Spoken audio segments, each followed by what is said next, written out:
नमस्कार, मैं धीरज चाहर हूँ। इस वक्त आप 90 डिग्री हैं वो देख रहे हैं। आज 23 तारीख है। 25 तारीख को पूरे हरियाणा में एक जो रैली का जिक्र है, इनेलो पार्टी चौधरी देवीलाल की 112वीं जयंती है, वो रोहतक में है मनाने जा रही है, जिसको लेकर के पूरे हरियाणा में है वो चर्चा का विषय है, वो बना हुआ है।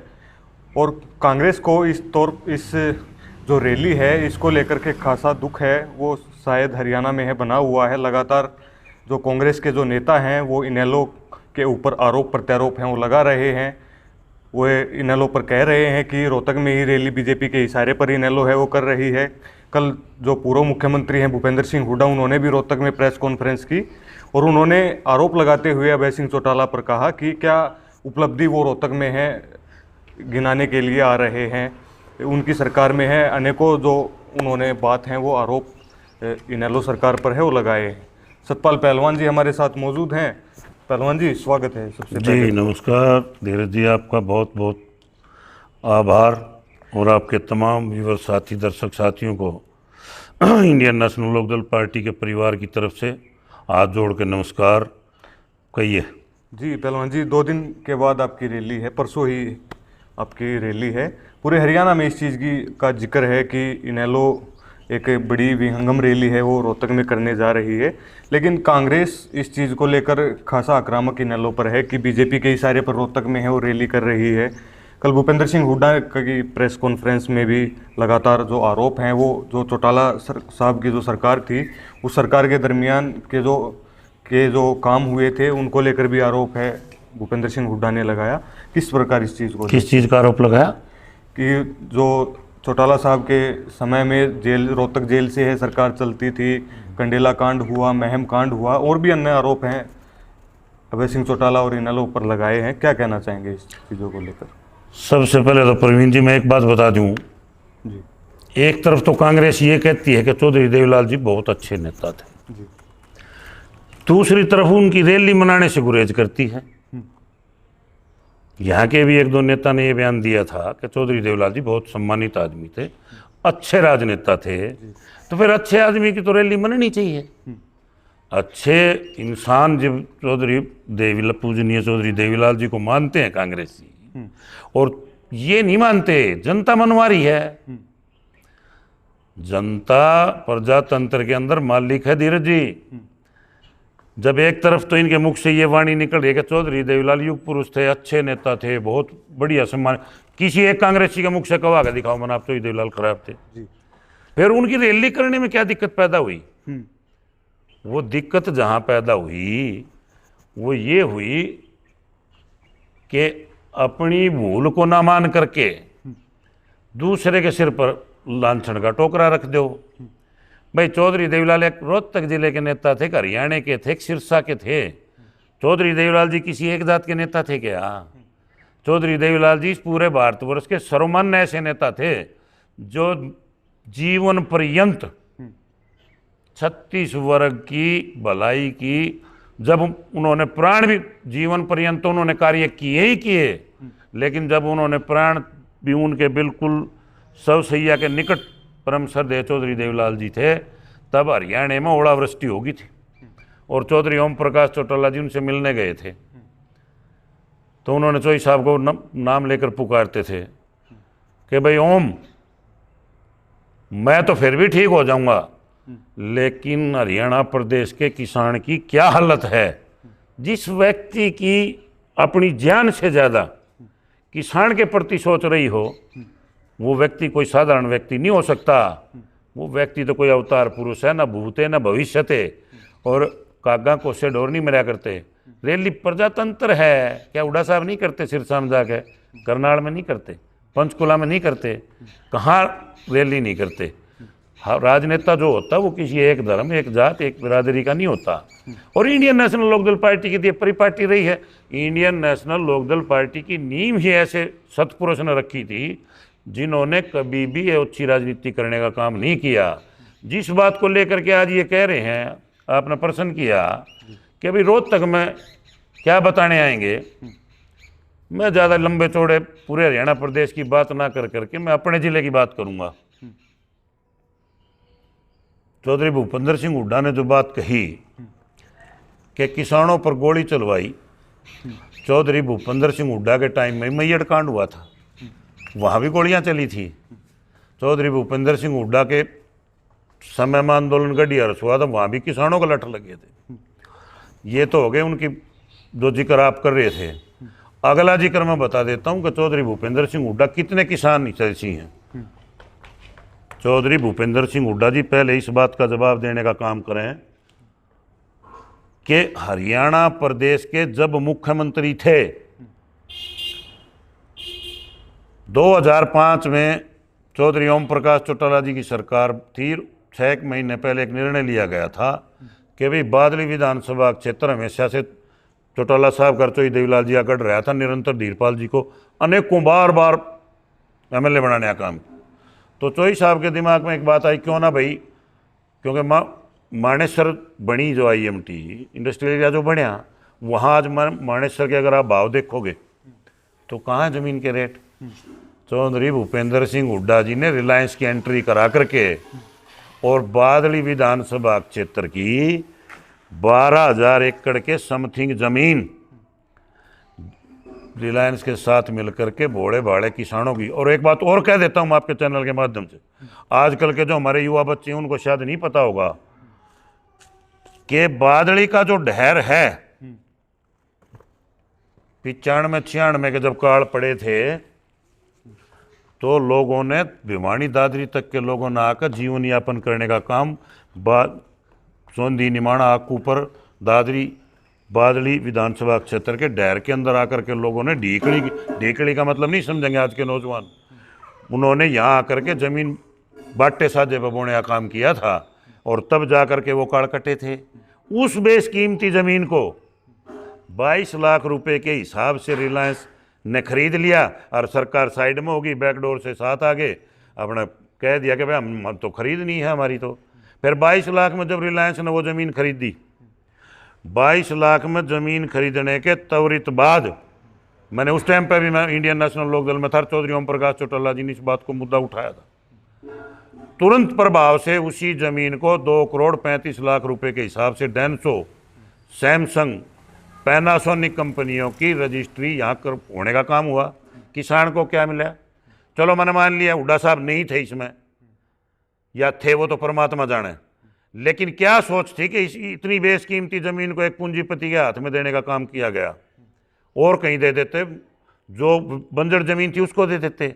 और फिर वो ज़मीन आज, पहली बात एक और क्लियर कर देता हूँ मैं, ये ज़मीन जो अधिग्रहण नहीं, जो रिलायंस ने जो ज़मीन खरीदी, ये ज़मीन आज अगर आप उस ज़मीन को खरीदने जाओगे तो उस ज़मीन के रेट 1.25 लाख रुपए प्रति वर्ग गज के हिसाब से हैं। और जबकि ये ज़मीन जो रिलायंस ने अधिग्रहण की, ये SCZ के नाम पर अधिग्रहण की गई थी, स्पेशल इकोनॉमिक जोन के तहत, और फिर उसको कानून को बदल करके उसको MET बना दिया गया, मॉडल इकोनॉमिक टाउनशिप, क्योंकि धंधा प्रॉपर्टी डीलिंग का करना था, फैक्ट्री नहीं लगानी थी। कितनी फैक्ट्रियां लगी? 12,000 एकड़ के समथिंग ज़मीन है, अगर आप देखोगे जाकर तो तुच्छ फैक्ट्रियां वहाँ लगी हुई हैं। इसी प्रकार से जो हुड्डा साहब ये कहते हैं कि मैंने विकास किया, हम ये बताएंगे कि हुड्डा साहब, झज्जर को आप छोटा भाई मानते हो, झज्जर शहर के 52 सीम है। झज्जर शहर के चारों तरफ sector 6, sector 6A, sector 7, sector 8, sector 9, sector 10, sector 10A, total की टोटल झज्जर सीम की ज़मीन अगर कुछ एकड़ ज़मीन छोड़ दें, वरना सारी की सारी हुड्डा साहब ने एक्वायर करने का काम किया। मैं मानता सरकार की अगर को इंडस्ट्री लगाती, हमारे बच्चों को रोज़गार मिलता, उद्योग स्थापित होते, तो अनेक प्रकार की मैन्युफैक्चरिंग यहाँ बनती, छोटे बच्चे अपनी फैक्ट्री लगाते या उसमें जॉब करने का काम करते। लेकिन ना तो वो सेक्टर डेवलप हुए, ना किसान को कुछ मिला। वहाँ 1.25 लाख रुपए प्रति वर्ग गज के हिसाब से ज़मीन बिक रही है, यहाँ थोक में 8 और 9 करोड़ रुपए के भाव से आज सिकंदरपुर गांव की सीम के अंदर ज़मीन है। धीरज जी, हुड्डा साहब हम ये बताने आएंगे कि झज्जर के किसान ने आपके साथ क्या किया था, आपका साथ दिया था। आपने झज्जर के किसानों को हैंड टू माउथ क्यों किया? आपने 22-28 लाख रुपए प्रति एकड़ के हिसाब से खरीद करके और किसान को मारने आप सेक्टर डेवलप करते हम मानते, लेकिन आपकी नीयत नहीं थी। सेक्टर डेवलप हो जाता तो कोई, आज भी वो जमीन बंजर में पड़ी है। सेक्टर 7, सेक्टर 8, सेक्टर 9 में थोड़े कह लो आप, 10 है कहाँ है, और सेक्टर 6 भी पूरा फिलअप नहीं हुआ है। तो ये किस मंशा के तहत की गई थी? अगर ज़मीन की आवश्यकता नहीं थी और सेक्टर इतने डेवलप नहीं होने थे तो फिर किसान को क्यों दड़ाया गया? हुड्डा साहब इस बात को बताने आएंगे। कल प्रेस कॉन्फ्रेंस में पहलवान जी एक आरोप और लगाया कि जब प्रदेश में इनेलो की सरकार थी तो गुंडों का राज है हरियाणा प्रदेश में था और रोहतक जेल से है सरकार हरियाणा में चलती थी। पहलवान जी, उस समय आप भी इनेलो में थे जब इनेलो की सरकार थी, आप जिला अध्यक्ष थे। क्या सतपाल पहलवान ने जब इनेलो का राज था तो गुंडागर्दी की, बदमाशी की? आप जनता से पूछो जी। मेरे ज़िले में 264 गांव हैं। किसी भी गांव में जाकर मैं आपके साथ चलूँगा। अगर कोई एक व्यक्ति ये कह दे कि सतपाल पहलवान जी में सुई की यानी कि नोक टेक के इसके 35-40 साल के राजनीतिक जीवन में अगर बाढ़ की नोक टेके इतनी भी कमी अगर कोई आदमी निकाल दे, कहने को तो क्या है, जब ज़मीन खिसकती है तो फिर इंसान की भाषा भी बदल जाती है, वो सारी मर्यादाएं लांघ देता है। कुछ भी कह सकते हैं, लांछन लगाने पर तो कोई भी लगा देगा।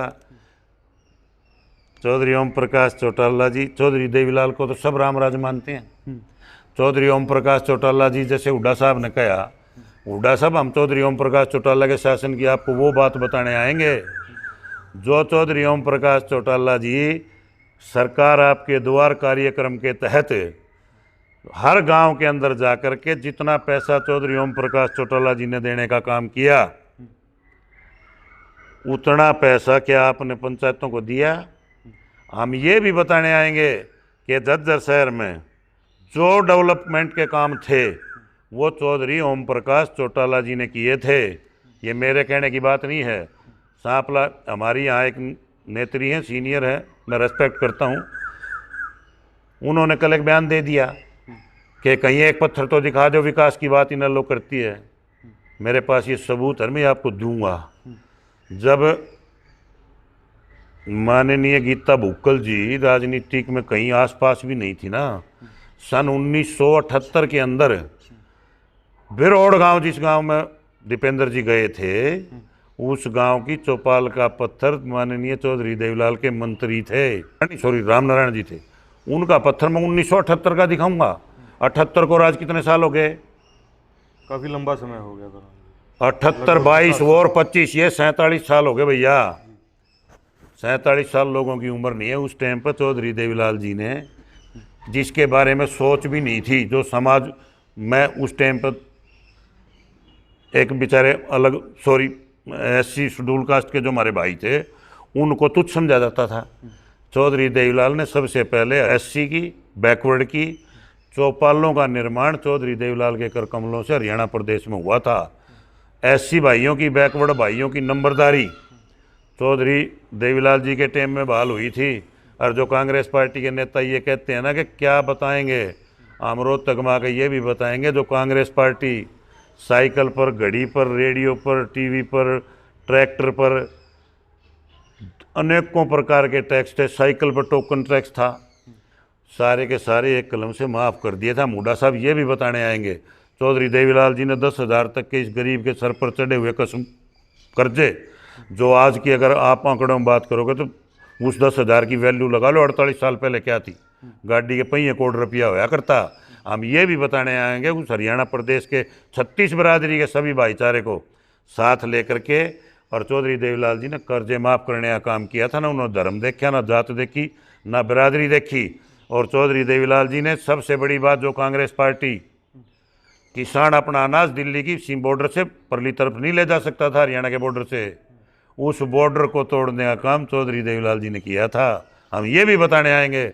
और हम ये भी बताने आएंगे, जो चौधरी बंसीलाल जी कांग्रेस में होते हुए ये कहते थे कि चौधरी देवीलाल जी तो अनपढ़ों वाली बात करते हैं, मैं पढ़ा लिखा आदमी हूँ, अगर पेंशन होती तो मैं बना देता। धीरज जी, चौधरी देवीलाल जी ने एक राज बनने से पहले ये ऐलान कर दिया था कि तब मरना जी इतनी 100 रुपये पेंशन होगी। और फिर बंसीलाल जी ने क्वेश्चन किया तो चौधरी देवीलाल जी ने कहा कि मैं भेड़ चराने चंडीगढ़ नहीं जा रहा हूँ, मैं प्रदेश का मुख्यमंत्री, मैं जाते लिख दूंगा हरियाणा प्रदेश के बुजुर्गों को मान सम्मान 100 रुपये बुढ़ापा पेंशन लागू, और नीचे दस्तक कर दूंगा चौधरी देवी लाल, जो आज तक खड़ी हैं वो चीज़ें, वो बताने हम आएंगे। जितने भी सवाल पूछना चाहें हम जवाब देने आएंगे रोहतक, और 25 तारीख को हर सवाल का जवाब मिलेगा। पहलवान जी, प्रोफेसर संपत सिंह का जिक्र भी चल रहा है कि वो 25 तारीख की रैली में शामिल हो सकते हैं। आज जो पूर्व उपराष्ट्रपति थे उनसे मिलने भी प्रोफेसर संपत सिंह जी का आपने जिक्र कराया, प्रोफेसर संपत सिंह जी भी हमारी तरह चौधरी देवीलाल जी की नर्सरी में थे, और इस प्रदेश के स्वच्छ नेताओं में प्रोफेसर संपत सिंह जी की गिनती आती है।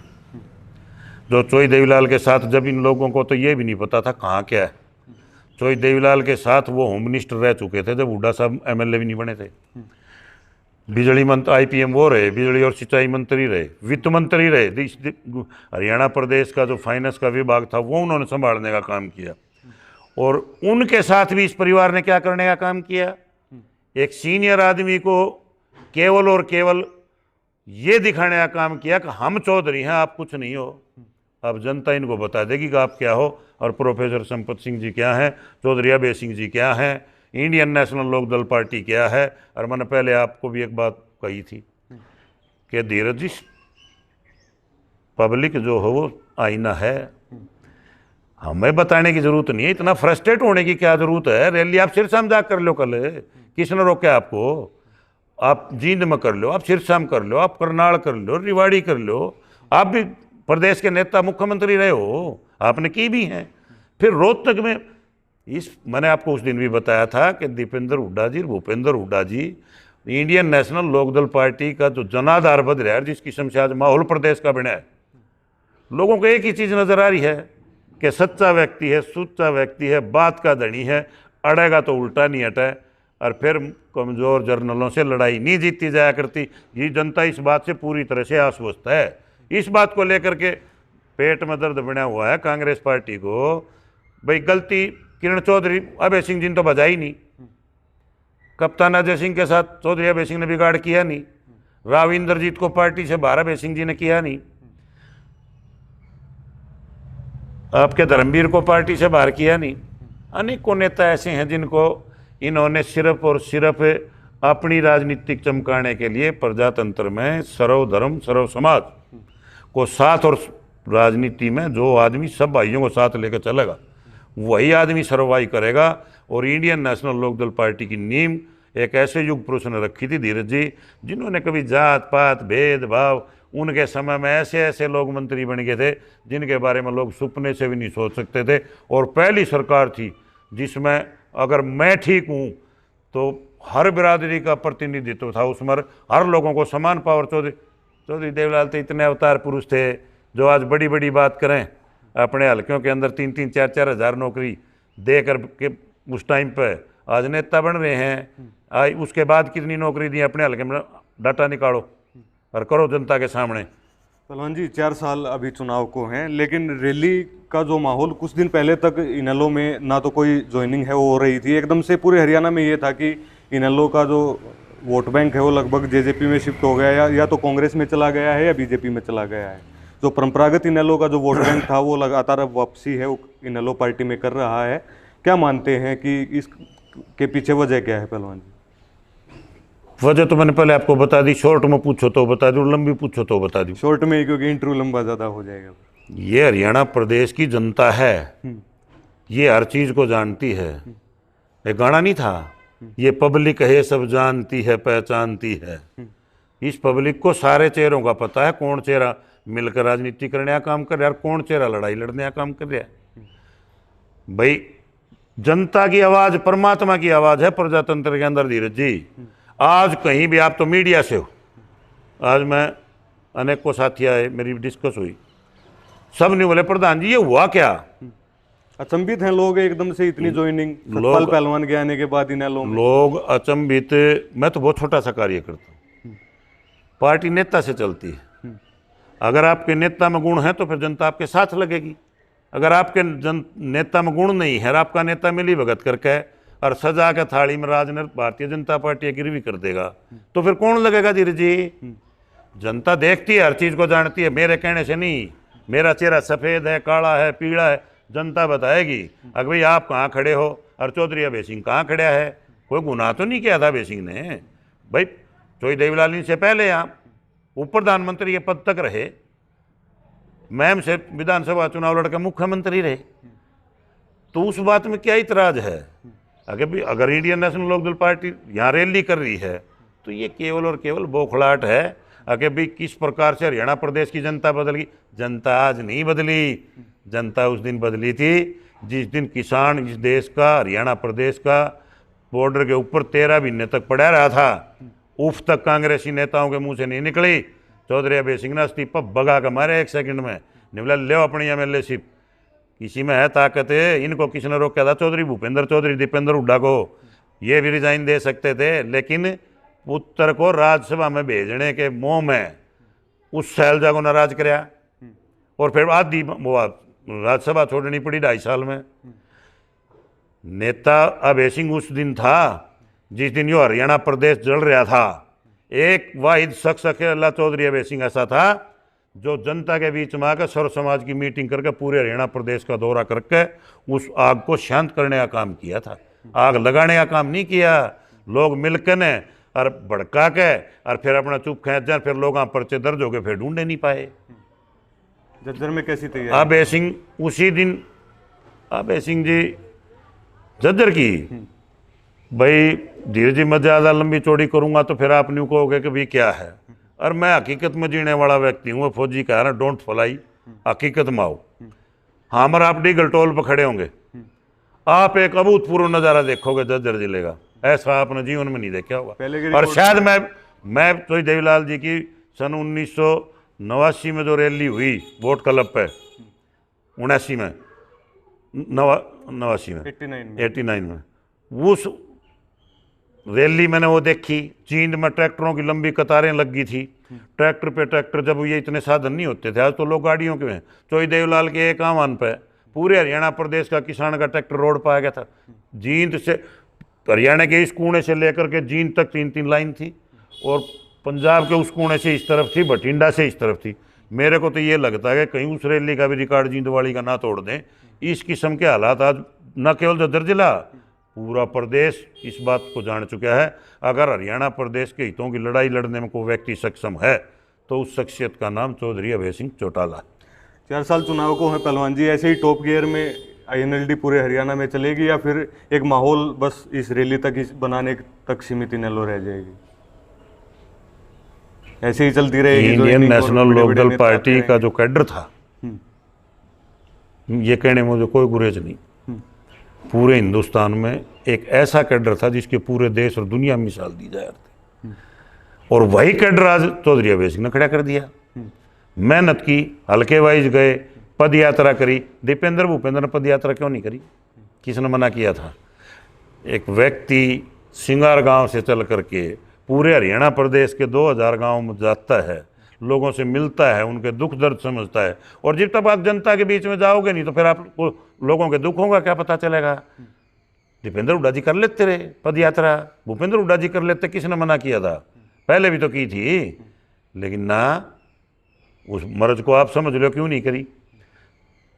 मैं ये बताता हूँ कि इंडियन नेशनल लोकदल पार्टी का कार्यकर्ता जो है ना वो कभी झुका ना वो कभी डरा, क्योंकि इंडियन नेशनल लोकदल पार्टी के कार्यकर्ता को अपने नेता पे इतना अभिमान है कि अगर तेरी तरफ कोई भी किसी चीज़ की भी कोई आँच आई तो हमारा नेता हमसे पहले खड़ा मिलेगा। इसलिए इंडियन नेशनल लोकदल पार्टी का कार्यकर्ता मजबूत है, मजबूत था और आगे भविष्य में इससे भी ज़्यादा तीव्र गति से आप हरियाणा प्रदेश में बदलाव को देखने का काम करोगे। बात करने के लिए थैंक यू। तो इनेलो के जिला अध्यक्ष सतपाल पहलवान जी थे। परसों INLD की रोहतक में रैली है, 112वां सम्मान दिवस जयंती है, वो चौधरी देवीलाल की इनेलो मनाने जा रही है। कल जो प्रेस कॉन्फ्रेंस जो पूर्व मुख्यमंत्री भूपेंद्र सिंह हुड्डा ने की और इनेलो पर आरोप लगाए, उन तमाम आरोपों का जवाब है इस वीडियो में सतपाल पहलवान ने दिया है। और रैली को लेकर कहा है कि एक अभूतपूर्व रैली इनेलो रोहतक में करने जा रही है, जिससे कि हरियाणा की जो राजनीति की जो फिजा है वो आने वाले समय में है बदलेगी। शुक्रिया।